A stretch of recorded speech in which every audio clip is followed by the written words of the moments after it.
Merci à la Fondation Descartes pour cette invitation et bien sûr à l'Académie nationale de médecine pour nous accueillir dans ce cadre si magnifique. Et merci à toutes et tous pour votre présence. En effet, on m'a chargé du dur labeur de vous parler, et ce en 30 minutes, ce qui est une gageure, de la question des mécanismes de la désinformation en santé. Vous devinez déjà que je ne vais pas être exhaustif, donc désolé par avance, je vous en présente mes excuses, mais je vais quand même essayer de pointer, de mettre en exergue quelques grands éléments fondamentaux qui intéressent les questions de santé, d'information et aussi le monde contemporain. Pourquoi j'insiste évidemment sur le monde contemporain? Tout simplement parce que les questions de santé, je ne vous apprendrai rien, ont toujours interrogé et intéressé l'humanité. D'une certaine façon, si vous prenez le plus vieux texte, la plus grande épopée écrite dans l'histoire de l'humanité, la plus ancienne, je veux dire l'épopée de Gilgamesh, eh bien, elle met en scène déjà deux personnages qui sont d'abord adversaires et puis frères finalement, Enkidu et Gilgamesh, et le drame qui se noue dans cette épopée. Je me permets de vous spolier l'histoire parce que quand même c'est la plus vieille qui ait jamais été écrite. Donc j'imagine que vous en avez entendu parler. Et le drame qui se noue, c'est la mort en fait d'Enkidu et par un empoisonnement, en fait une forme de malédiction qui pourrait presque être une maladie. Et évidemment Gilgamesh a beaucoup de mal à s'en remettre parce qu'il aime son ami, mais aussi parce qu'il se pose des questions sur lui-même. Il se dit, est-ce que ça veut dire que moi aussi je vais mourir? Donc il va chercher de l'information pour réduire son incertitude. Donc dans le fond, les grands noyaux d'incertitude que sont évidemment les questions de la santé, les questions de l'altérité, du rapport à l'eau, de la conflictualité, sont toujours vecteurs d'interrogation, de discours, voire de mythologie. Et donc toute l'histoire de l'humanité, comme j'ai 30 minutes, je me permets ce genre de phrase, toute l'histoire de l'humanité, de Rechef, est traversée par ces liens qui peuvent être ambigus entre des demandes d'éclaircissement et des plaies qui nous touchent, que sont par exemple les épidémies. Il n'y a pas d'épidémie qui ait touché des populations sans qu'elle soit accompagnée par un cortège de théories du complot, par une recherche par exemple de responsabilité, de boucs émissaires, notamment de communautés qui vont être visées, et toujours aussi de propositions de soins, de solutions rapides qui relèvent souvent, presque toujours, de la pseudomédecine. Songez par exemple, un exemple issu de ma mémoire, à l'épidémie de choléra au XIXe siècle, à propos de laquelle plusieurs historiens ont écrit des livres tout à fait remarquables, notamment Une peur bleue, que je vous conseille de lire. Et on apprend qu'à l'époque, des gens passaient de village en village pour vendre, oui, tenez-vous bien, des bretelles qui étaient censées protéger contre le choléra. Bon, et donc on a eu toutes sortes de choses, mais songez tout simplement à la pandémie que nous avons traversée.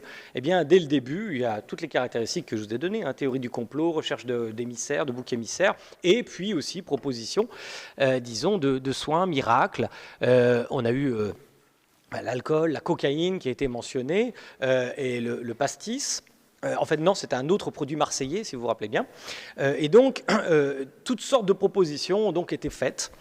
Et donc cette pandémie n'a pas fait exception à ce que l'on sait au long de l'histoire de l'humanité. Alors quelles sont finalement dans notre monde contemporain les grandes caractéristiques auxquelles nous devons être peut-être attentifs, soit en tant que, il y a des médecins dans la salle, ou en tant que journalistes, etc. Premièrement, à la question de l'éditorialisation des risques sanitaires, puisque il y a malheureusement beaucoup de maladies, toutes sortes de dommages qui peuvent affecter notre santé, et du coup, nous devons prendre des décisions. Par exemple, des décisions d'allocation de ressources. Quel type de recherche, quel type de prévention nous devons prioriser.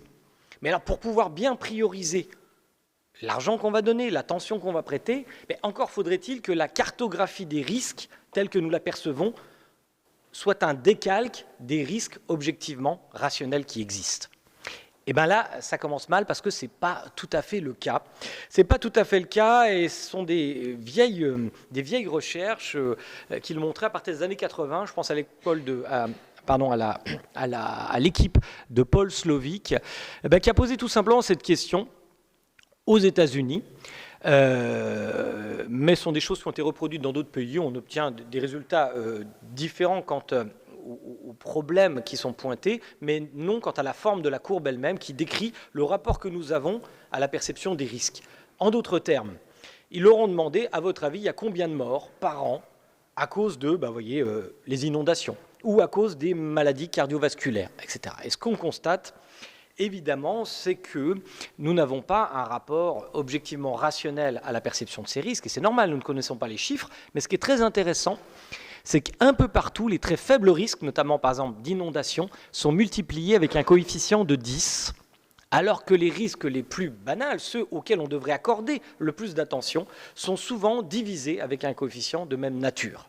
C'est notamment le cas des maladies cardiovasculaires. Alors, ça c'est intéressant, parce que cette perception, elle ne tient pas en l'air, elle est largement la conséquence, explique Slovic, du traitement médiatique de ces causes de mort. En effet, des morts par inondation, d'ailleurs on a été frappé par ces drames encore récemment dans notre actualité, vont susciter plus d'attention de la part des journalistes, mais parce qu'elles suscitent plus d'attention de la part du public, elles vont donc être traitées plus massivement que ce qu'elles représentent en termes de nombre de morts. Alors que des causes de mort beaucoup plus banales vont susciter moins d'attention, parce qu'il y a une habituation finalement de notre esprit. Et imaginez encore une fois qu'un journal de 20 heures commence tous les jours par l'annonce « Aujourd'hui, 275 morts de maladies cardiovasculaires, etc. etc. » Je n'ai pas fait le compte, je ne sais pas si c'est tout à fait approprié comme chiffre, mais peu importe, vous m'avez compris. L'idée est de dire que ça créerait une monotonie qui ferait que ceux qui diffuseraient cette information perdraient des parts de marché, donc des parts concurrentielles sur un marché qui est devenu ultra concurrentiel, qui est le marché cognitif. Et donc on a ce paradoxe que des faibles risques vont être plus médiatisés que des forts risques, et cette asymétrie, elle est prise obscurément pour une forme de représentativité de la part de la plupart de nos concitoyens qui ne sont pas spécialisés dans la question. Donc je ne leur jette pas la pierre, il est bien normal qu'ils se laissent influencer par un échantillonnage insincère de la réalité. Et là aussi, il n'y a pas de grand méchant, encore une fois. Si les diffuseurs d'informations le font, c'est parce qu'ils ont un intérêt économique, mais qui est lié aussi à la demande.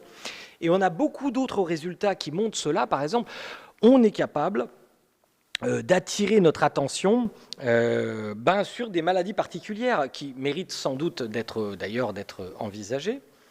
La maladie de Lou Gehrig, dont vous avez peut-être entendu parler, là je pense que c'est un personnage que vous connaissez, donc il a une très grosse visibilité médiatique. Il y a toutes sortes d'acteurs, n'est-ce pas, qui ont fait la même chose. Qu'est-ce que c'est ? C'est le Ice Bucket Challenge, je ne sais pas si vous vous rappelez de ça. Il s'agissait donc de s'inonder d'eau glacée, pour faire parler de cette maladie qui est en fait extrêmement rare. Lou Gehrig, c'était un joueur de baseball qui a été atteint de cette maladie, et qui a un autre nom technique, mais je vous la passe. Et en fait, ça a permis, cette campagne en quelque sorte sur les réseaux sociaux, d'attirer des millions et des millions de dons. Je ne trouve pas que cette maladie, elle n'ait pas besoin évidemment de fonds, même si elle est rare. Mais on peut se demander quand même s'interroger tous ensemble sur l'allocation rationnelle des recherches dans ce cas de figure, parce que il y a d'autres éléments. Par exemple, vous voyez, les maladies cardiaques provoquent 100 fois plus de morts que la sclérose latérale amyotrophique quand elles ne récoltent que 2 fois plus d'argent. Les maladies pulmonaires obstructives chroniques provoquent 3 fois plus de morts que les cancers du sein, mais récoltent 37 fois moins d'argent. L'éditorialisation du monde donc crée des sillons dans lesquels on sait couler nos ressources sans toujours irriguer les terres qui en auraient le plus besoin. Donc là, c'est une réflexion collective que nous devons avoir, mais vous voyez bien que là, il y a plusieurs parties prenantes.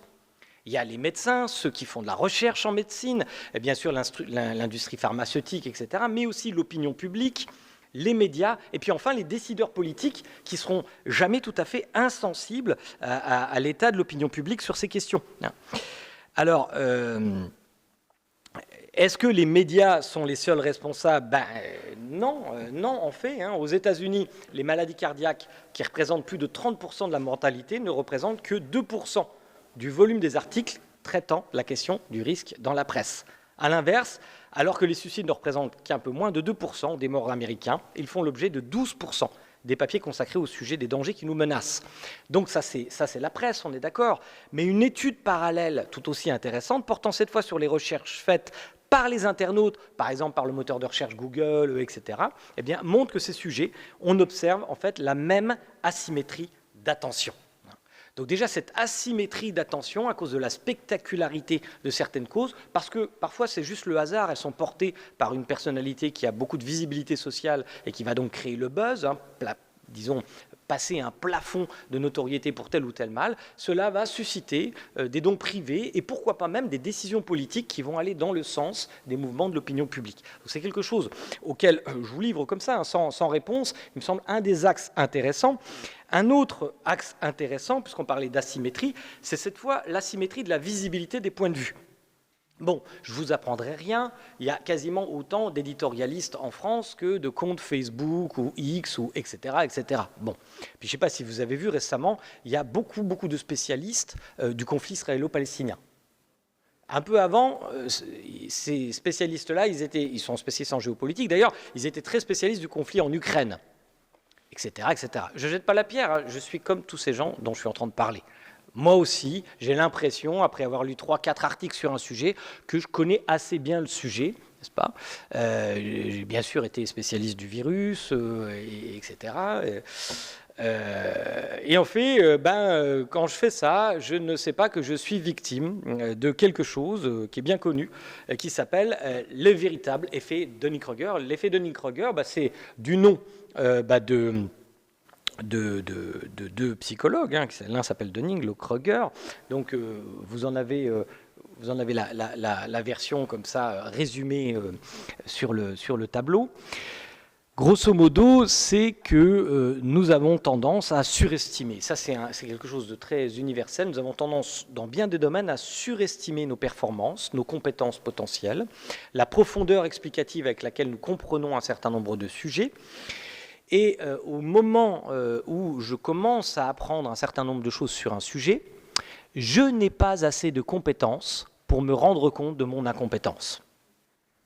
Et ça, c'est évidemment un problème, alors que lorsque je poursuis mon initiation sur un sujet, je commence à m'apercevoir que c'est plus compliqué que ce que j'imaginais, et cette perception, cette conscience, cette lucidité va m'enjoindre probablement à prendre moins la parole sur ce sujet. Tandis que les autres, ceux qui sont au début de la piste, qui n'iront peut-être pas d'ailleurs jusque là où je suis allé, eux se sentent légitimes à prendre la parole. Évidemment, ça crée une asymétrie de l'expression des points de vue, et c'est ainsi qu'on a vu sur tous les réseaux sociaux, y compris sur des réseaux sociaux professionnels comme LinkedIn par exemple, des individus très intéressés par le sujet, et ça je trouve ça formidable, hein, que nos concitoyens essayent de se cultiver sur toutes sortes de sujets, mais qui sont venus peut-être contester certains d'entre vous dans la salle, hein, sur une base épistémique douteuse, et puis bientôt, puisque vous n'êtes pas d'accord avec eux, en vous accusant d'être plus ou moins vendu à je ne sais quelle industrie, ou etc., etc. Ça va extrêmement vite. C'est un peu l'expression d'un effet Dunning-Kruger généralisé qu'on a observé notamment pendant la pandémie. Et donc, on parle beaucoup, on parle tellement qu'on produit, dans les 2 dernières années, on a produit 90% de l'information disponible sur la Terre. Je ne sais pas si vous voyez, c'est absolument considérable. Et une partie de cette production informationnelle, elle est due à la cacophonie, au droit que nous avons tous, et c'est bien de parler, de nous exprimer. Seulement, parmi tous ceux qui s'expriment, un résultat très solide, un des grands résultats, disons, des sciences sociales computationnelles contemporaines, c'est la distinction d'un certain nombre d'acteurs particuliers dans cette cacophonie, parce que c'est vrai que certains collègues ont dit que l'Internet était un peu la démocratisation du marché de l'information, tout le monde peut prendre la parole, mais c'est une démocratie où certains votent beaucoup plus que d'autres. Beaucoup plus que d'autres. Songez que, par exemple, on a pu établir qu'1% des comptes sur les réseaux sociaux produisent 33% de l'information disponible. Vous voyez, il y a une asymétrie, il y a des gens qui sont particulièrement motivés à parler. Et encore une fois, c'est leur droit. On est en démocratie, ils ont bien le droit de défendre un certain nombre de points de vue. Seulement, la motivation à parler ne vous assure pas forcément que vous allez tenir un discours rationnel. La motivation à parler, elle est plutôt corrélée à la nature de vos convictions. C'est-à-dire le fait d'entretenir un rapport inconditionnel à un énoncé. Et là encore, ce n'est pas forcément un marqueur de fausseté ou d'erreur, mais ce n'est pas non plus un marqueur de vérité. Le fait d'entretenir un rapport inconditionnel à un énoncé va vous motiver à parler beaucoup, occuper tout l'espace, autant que faire se peut, parce qu'en plus, ce rapport à cet énoncé, généralement, il vous dicte de le faire parce que c'est bien du point de vue de la norme du bien et du mal. Vous vous vous sentez investi d'une mission. On parle là des gens, c'est pour ça qu'il ne faut ni les moquer ni les humilier. Ils se sentent porteurs d'un combat qui leur paraît juste. Bon, parmi ces gens, on a aussi beaucoup de gens qui sont porteurs de fausses informations ou d'informations douteuses en matière de santé publique. Et parmi lesquels, c'est un exemple, c'est pas une obsession de ma part, mais enfin quand même, parlons un peu des anti-vaccins. Là, vous voyez, cette étude, elle est intéressante, parce qu'elle date d'avant la pandémie, 15 octobre 2019. Vous avez les références en bas. Et elle montre quoi? C'est sur Facebook, elle montre des pages Facebook, chaque petit rond est une page Facebook. Donc les rouges, c'est les anti-vaccins. Les bleus sont des pages pro-vaccins et les vertes sont des pages, on va dire, neutres du point de vue de la question vaccinale. Alors, c'est intéressant parce que les vrais anti-vaccins sont très peu nombreux. Il ne faut pas confondre l'anti-vaccination avec l'hésitation vaccinale qui peut atteindre 50-60% dans notre pays. Heureusement que ce ne sont pas des anti-vaccins, mais vous vous rendez bien compte que pour monter une page sur les vaccins, il faut être particulièrement motivé. Donc, une page anti-vaccin, on peut dire que c'est un bon proxy du rapport que vous avez à l'anti-vaccination. Donc, supposons que ce sont donc des vrais anti-vaccins qui animent ces pages. C'est une hypothèse, mais qui me paraît rationnelle. Eh bien, déjà, ce qui est intéressant, c'est qu'il y a plus de pages rouges que de points bleus. Alors que les vrais anti-vaccins sont sans doute bien moins nombreux que les pro-vaccins dans une population, aux États-Unis en l'occurrence. Et puis surtout, deuxième information, on voit que ces anti-vaccins font du prosélytisme, c'est-à-dire qu'ils sont plus nombreux à être présents aussi dans les zones où il y a des points verts, ce qui probablement veut dire qu'ils essayent de convaincre, ce qui est beaucoup moins le cas des points bleus qui restent entre eux, en quelque sorte. Donc, en cette matière, la désinformation, elle a de très bons VRP. Elle a des équipes de VRP qui vont vendre leurs propositions. Et non seulement ils vont vendre leurs propositions, mais, parce qu'on pourrait se dire, dans le fond, oui, mais enfin, ils racontent n'importe quoi, donc on s'en moque. Cette position de mépris, elle ne nous mènera à rien, parce qu'elle vise à sous-estimer la puissance argumentative de ces propositions. Ne faites pas ça. Sinon, vous allez être surpris. C'est-à-dire, n'engagez pas un dialogue avec un anti-vaccin si vous n'êtes pas préparé à le faire. Je sais qu'ici, il y a plein de gens qui sont préparés à le faire, mais en moyenne, si vous n'avez pas les contre-arguments, vous allez perdre la face. On vous sort des trucs que vous n'avez pas eu encore le temps de lire. Vous ne savez pas si c'est vrai, si ce n'est pas vrai. Par exemple, ce matin, là, il y a eu comme ça une sortie. Je ne sais pas ce qui s'est dit, mais je sais que ça peut être extrêmement déstabilisant. Parce que souvent, et il a été dit ce matin dans la table ronde, là, juste avant mon intervention, il y a des tas d'arguments qui arrivent, des tas d'arguments de désinformation que j'ai proposé d'appeler des millefeuilles argumentatifs. Les millefeuilles argumentatifs, ça c'est vraiment une caractéristique très contemporaine de la désinformation sur un sujet. On peut trouver des prédécesseurs dans l'histoire avant Internet, mais Internet permet beaucoup cela. D'abord parce qu'il permet techniquement de faire des copier-coller d'arguments, ce qui ne vous oblige pas à les mémoriser tous. Et puis deuxièmement, parce que ces millefeuilles argumentatifs sont souvent la conséquence d'un travail en essaim, c'est-à-dire d'un travail collectif. Or, cette agrégation d'intérêts radicaux peut se faire particulièrement par le truchement des réseaux sociaux ou de groupes WhatsApp, par exemple, de boucles Telegram, etc., etc. Alors, j'avais fait un petit travail qui concerne... Pardon, c'est le seul exemple que je vais donner qui ne concerne pas directement la santé, mais je n'ai pas travaillé spécifiquement sur des millefeuilles argumentatifs en santé, il faudrait le faire d'ailleurs.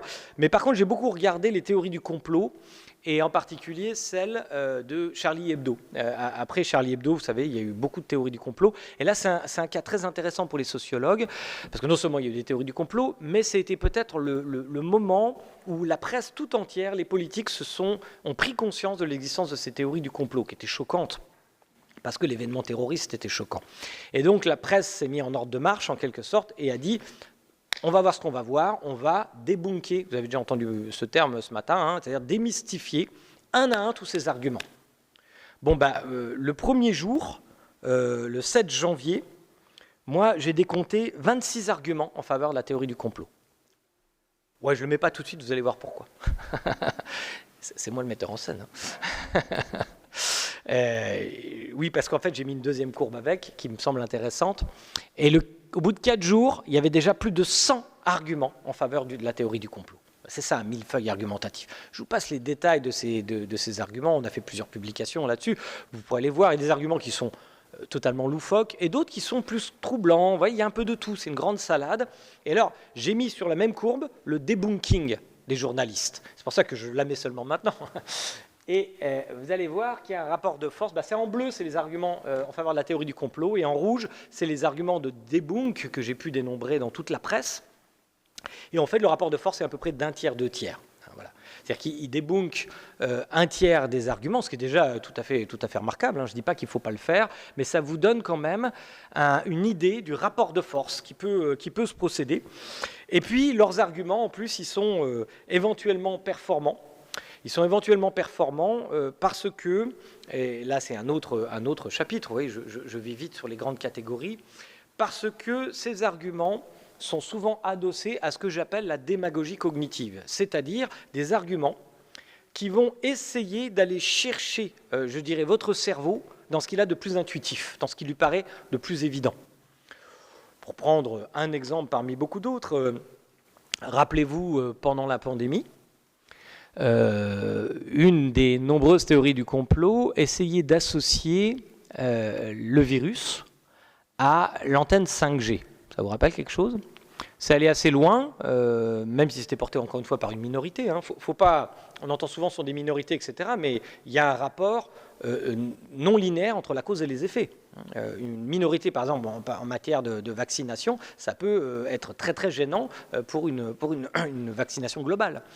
Là, en l'occurrence, c'est des gens qui ont brûlé des antennes relais et qui ont même agressé physiquement des gens qui les posaient. Donc ça va assez loin.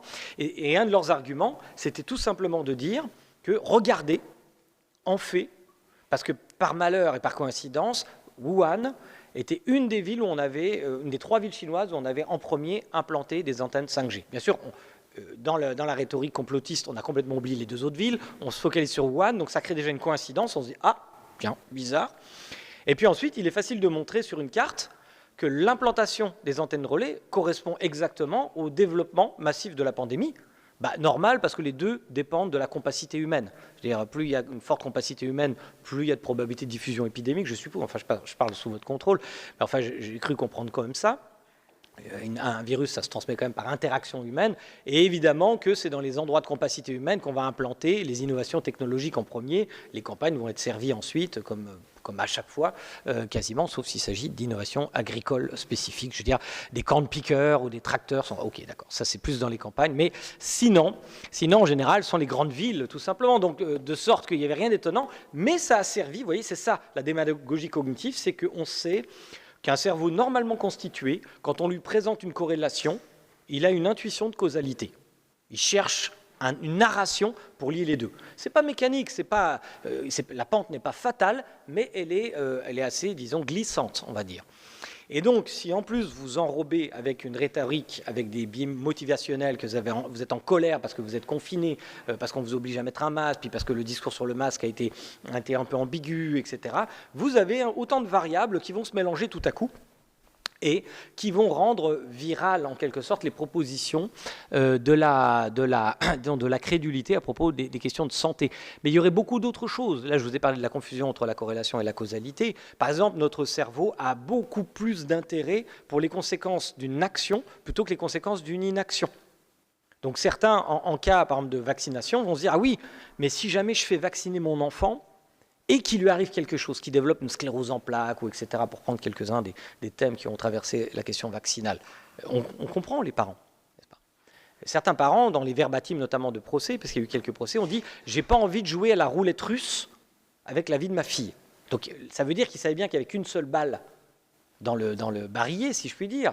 Et ils ne disaient pas que les chances étaient fortes, mais que, compte tenu des risques, ça pouvait se concevoir. Donc là, et sans aucun regard, évidemment, pour les risques qu'il faisait prendre à sa fille en ne la vaccinant pas, qui était évidemment bien plus important.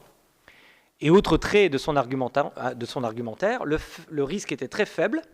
Oui, mais voilà, notre cerveau a tendance à multiplier intuitivement les faibles risques par 10 ou 15.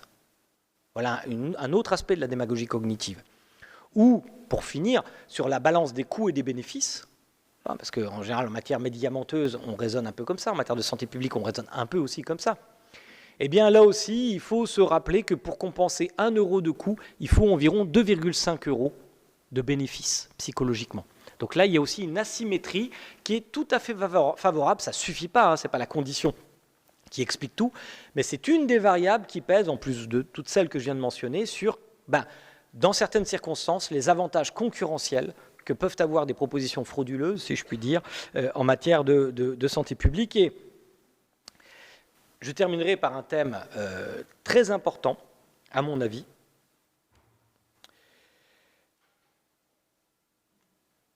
qui est celui, on pourrait appeler des croyances empoisonnées, c'est-à-dire des récits qui vont se diffuser dans l'espace public, qui vont d'abord susciter de l'attention, et des récits qui vont essayer de vous, de vous inciter à vous auto-observer, à vous auto-diagnostiquer.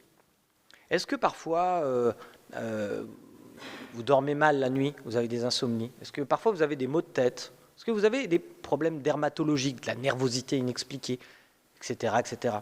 Est-ce que, pour prendre un exemple vu, en fait, mais qui paraît très bien, est-ce que vous avez du mal à entrer dans votre douche et du mal à en sortir en même temps? Ouais. Bon, ça fait partie des très nombreux symptômes opportunistes, flottants, qui sont proposés sur les réseaux sociaux à longueur d'année et qui vont faire qu'un certain nombre de nos concitoyens, qui peuvent par ailleurs souffrir de quelque chose, vont se reconnaître dans ces symptômes et peu à peu développer des récits presque pathogènes. C'est ça que j'appelle des croyances empoisonnées. Il y en a de très nombreuses. Avec mon collègue et ami Laurent Cordonnier, nous sommes en train d'observer un cas, donc je ne mentionnerai pas spécialement, parce que là je ne vais pas vous spoiler, qui est tout à fait passionnant. Mais je vais revenir sur un cas que j'avais étudié jadis, mais qui est presque passé de mode en quelque sorte, qui est celui par exemple des hypersensibles aux champs électromagnétiques. Et ça c'est un cas intéressant parce qu'il est assez documenté. À ma connaissance, peut-être que je dis une bêtise, mais jusqu'à preuve du contraire, dans l'état actuel de la connaissance, il n'existe pas quelque chose comme des êtres humains qui seraient malades à cause des ondes électromagnétiques.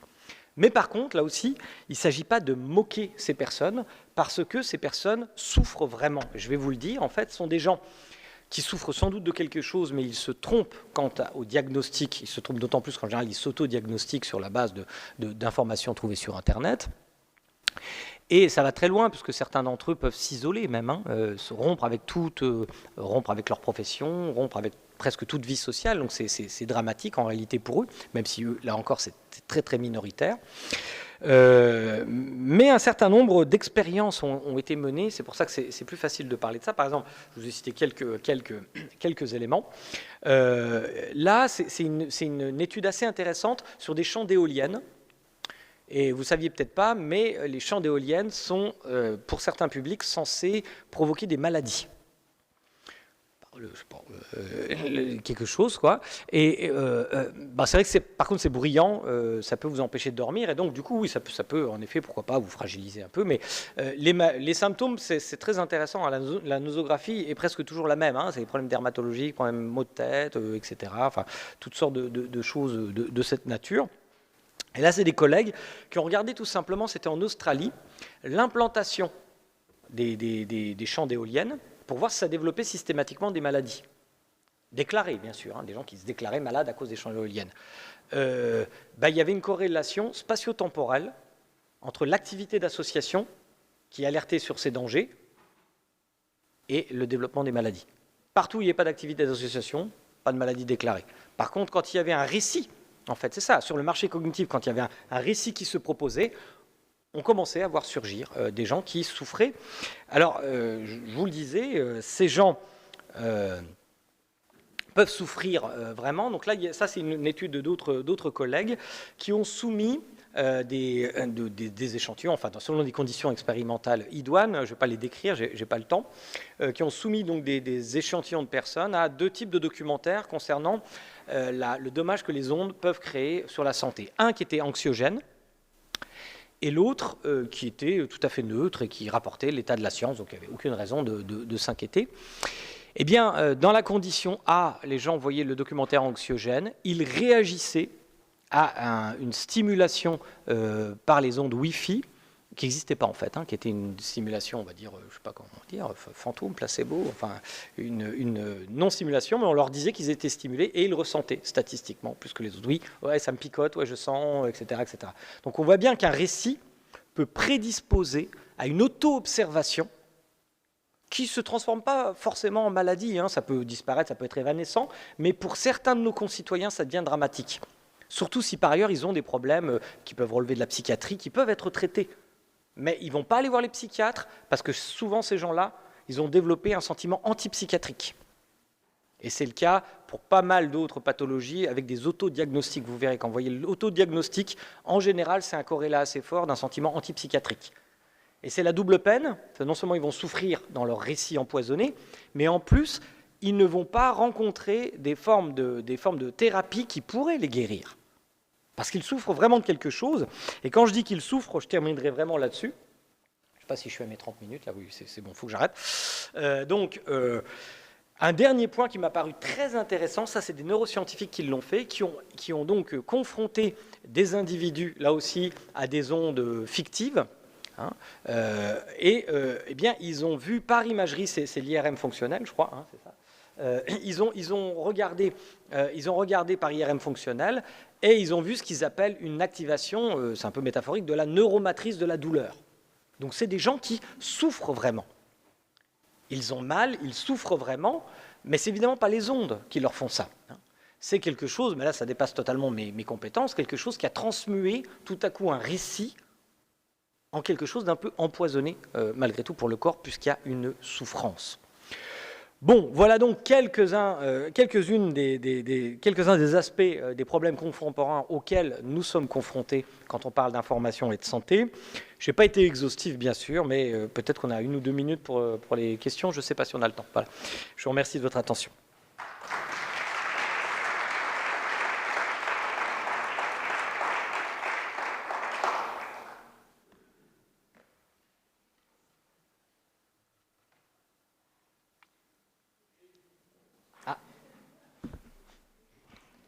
Qu'est-ce que tu penses de la, même si c'est humoristique de l'appeler comme ça, la loi de Brandolini? C'est-à-dire que cette difficulté, parce que tu l'as un petit peu évoqué, cette asymétrie aussi entre il faut beaucoup d'arguments, beaucoup de démonstrations et de temps pour prouver que c'est faux, alors que voilà, et ça c'est un vrai problème aussi argumentatif.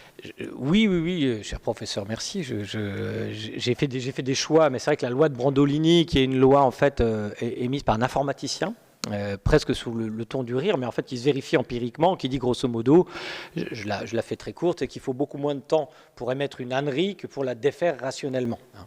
J'ai d'ailleurs des exemples qui sont savoureux, mais qui sont un peu trop longs à développer. Ben oui, ça fait partie de ces asymétries-là aussi. Parce qu'en effet, il est plus facile de trouver une coïncidence. Un des exemples que je donne, c'est quelqu'un qui trouve une coïncidence dans un film de super-héros, Captain America, qui se tourne à Times Square. Et on voit au fond, à Times Square, donc c'est 2011, pour que vous ayez bien en tête, on voit une bière Corona, et puis à droite, un truc avec des picots comme ça, qu'on ne voit pas bien, qui pourrait être un coronavirus, en effet. Et le tweetos dit coïncidence, ça m'étonnerait un peu, quoi, c'est un peu bizarre et tout. Et donc son copain, c'est pas moi qui ai fait cet exemple, j'ai piqué ça parce que je trouvais ça vraiment succulent. Son copain se met là c'est vraiment la loi de Brandolini, le type, la coïncidence, ça lui a pris 5 secondes pour la voir. Et son copain dit ok, je vais débunker ça. Et donc, il regarde, parce que comme c'est à Times Square, il y a beaucoup de films qui se sont faits en avril 2011, donc il regarde tous les films en se disant, je vais peut-être avoir une image beaucoup plus claire. Qu'est-ce que c'est le truc avec des picots? Même si c'était un coronavirus, ça ne veut pas dire que c'était un truc... Parce que sinon, regardez la théorie. Ce qui est intéressant, c'est qu'il y a toujours une pseudo-théorie, mais qui n'est pas analysée. Parce que la théorie, c'est qu'il y a des gens qui vont vouloir nous empoisonner au niveau mondial, mais ils ne peuvent pas s'empêcher de faire un clin d'œil dans un film de super-héros. Genre en 2011, vous savez, comme le méchant dans, je sais pas moi, dans James Bond, etc., qui annonce, qui ne peut pas s'empêcher d'annoncer le truc, quoi. Donc la théorie est un peu absurde déjà en soi, mais admettons. Donc dans les films, ils ne trouvent rien. Je la fais très courte, donc ça lui prend des mois. Et à un moment, il se dit, je vais utiliser Google, parce qu'en fait, il y a beaucoup de vidéos, de vidéos de Times Square, parce que c'est un lieu très touristique. Et donc enfin, il retrouve une image qui clarifie comme ça par IA, il arrive à la rendre propre. Donc le truc avec des picots, qu'est-ce que c'est? Eh bien, en fait, c'est une publicité pour les pâtes Barilla. C'est des spaghettis qui sont comme ça, qui forment comme un donc ça n'a rien à voir avec un coronavirus, mais ça lui a pris. Bon, voilà, ça, c'est vraiment le Brandolini et tous ceux qui s'y sont attelés. Et c'est pour ça, je pense que d'ailleurs, les journalistes n'ont débunké qu'un tiers à un moment des arguments, parce que ça prend un temps fou, quoi. Faut le faire, bah, ça prend un temps fou.